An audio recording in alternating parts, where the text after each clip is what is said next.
My dear students, welcome to today's ABS 1 class. So we are in lesson 10 animal behavior, and today we are going to discuss the benefits of different physical features for the animals.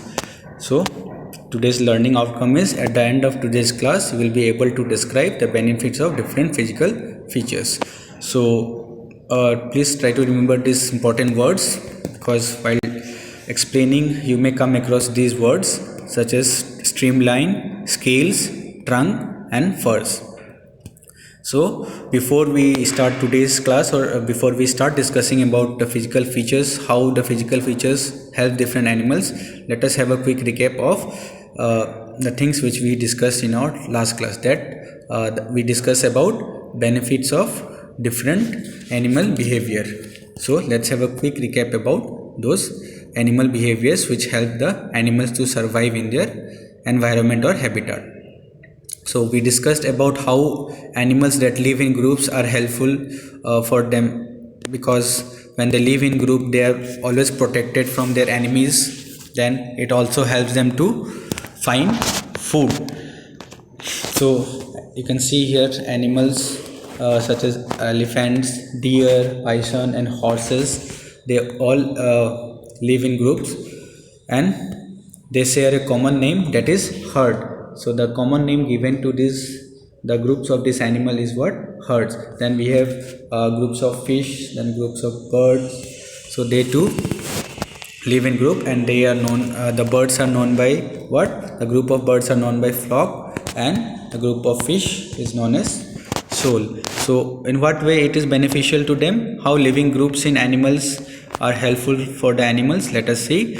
By living in groups, animals can protect themselves from their enemies, like I said, and also the young ones are looked after in a better way. Then we discuss about few other features such as area marking.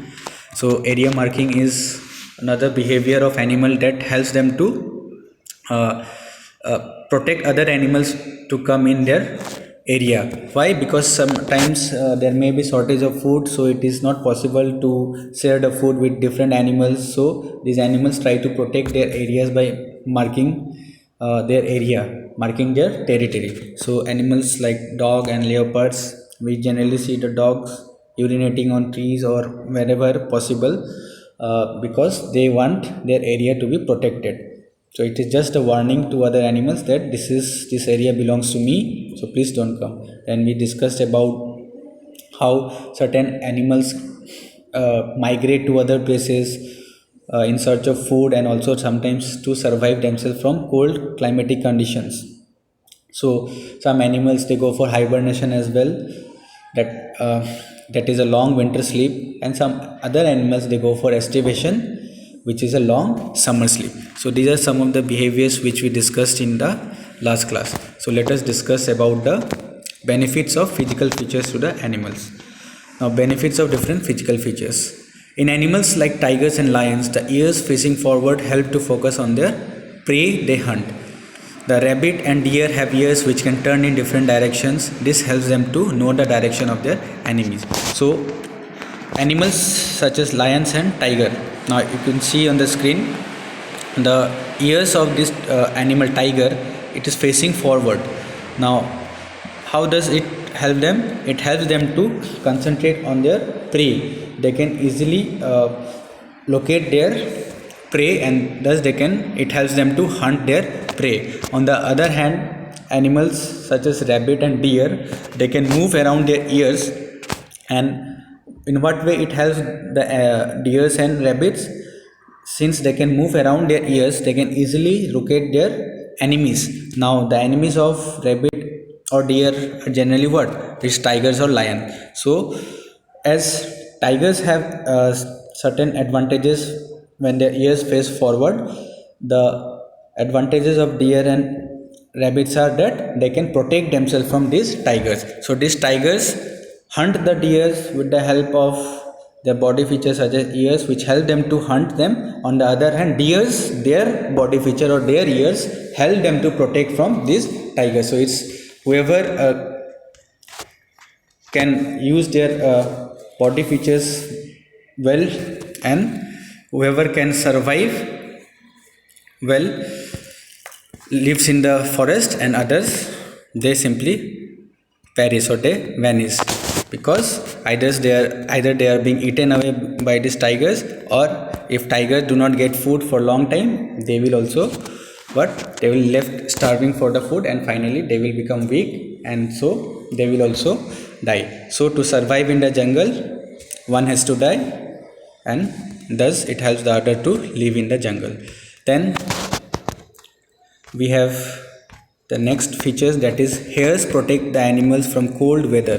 So certain animals, the hairs which are the hairs are quite thick, this helps them to prevent themselves from cold climatic conditions.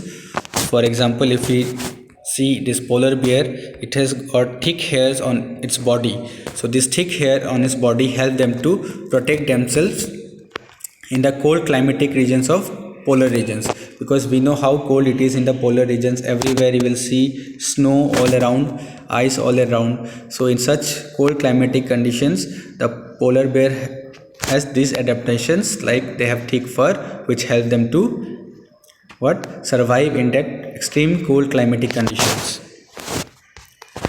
Then for example, animals living in cold regions have thicker hair than those in warm regions. So compared to the animals who live in warm regions, these animals that live in cold regions have thick hair on their body. So in this way, the hair protects certain animals that live in cold climatic conditions to survive better in that severe cold climatic condition. Then animals like fish, they don't have any hair on the body, instead they have scales on their body. So you can see here, unlike other animals have hairs, the fish, they do not have hairs, they have scales, and since they live inside the water, the scales help them to survive in the water. Also they have another body features, such as the body shape is streamlined. As I mentioned at the start, that a keyword is streamline. So this body shape is known as streamlined body shape, which help them to swim easily in the water. It helps them to cut through the water and move ahead. So this body shape is known as streamlined body shape. So this help them to move easily in the water. So the fish, they have a streamlined shape, and also they have scales which help them to survive in water. So this is how these body features help these animals. Then let us go to the next slide. Okay, so the trunk of elephants help them to pick up food and put it into their mouth. It also helps to take up enough water for drinking and bathing. So we have already discussed in our previous classes how the trunk is helpful to the elephants. Let us see. Yes, so this is an elephant, and you can see they have a long trunk. Actually the nose which are modified into long trunk, they use their trunk to hold things. They can hold the food items, and then they can use it to put in their mouth, just like we use our hands to hold things, and also we eat using our hand. Similarly, elephants too use their trunk to hold their food items and then put it in their mouth. And apart from that, they also use their trunk for drinking water and also for bathing as well. So you can see it also take up enough water for drinking and bathing. So it can use its trunk for drinking water and also for bathing. So generally during summer they like bathing, they like to remain inside the water for longer time, and so they can use their trunk and they can spread water all around their body. Then the next body feature is the tails of animals also becomes useful in certain ways. For example, monkeys have long tails which help them in holding the branches. As you can see here, monkeys, the tails, they help them to hold themselves on the trees. It also helps to keep their body balance and jump from one tree to another. Similar to now kangaroo too uses its tail to hop and jump and also to keep their body balance. So for animals like kangaroos and monkeys, the tail is useful because it helps to keep their body balance. Even kangaroo uses it to hop and move, and monkeys too, it can use to jump from one tree to another. It also uses it to hold on itself onto the trees. So in this way, certain animals like kangaroos and monkeys, the tails are useful to them. Then Also, to some extent, cats use the tails to keep their body balanced. So this is how the tails are useful to some of the animals to jump or hop around, and also to keep their body balanced. So please try to do these two questions as homework. Train my brain part. What kind of ears does a lion have? I hope you will be able to answer. We have discussed already. Then you have to name one fish that does not live in the same area throughout the year. So this will be your homework. Please try to answer this and give the answer in the Google Classroom as your home assignment. So that's all for today's class, my dear students. Thank you and have a nice day ahead.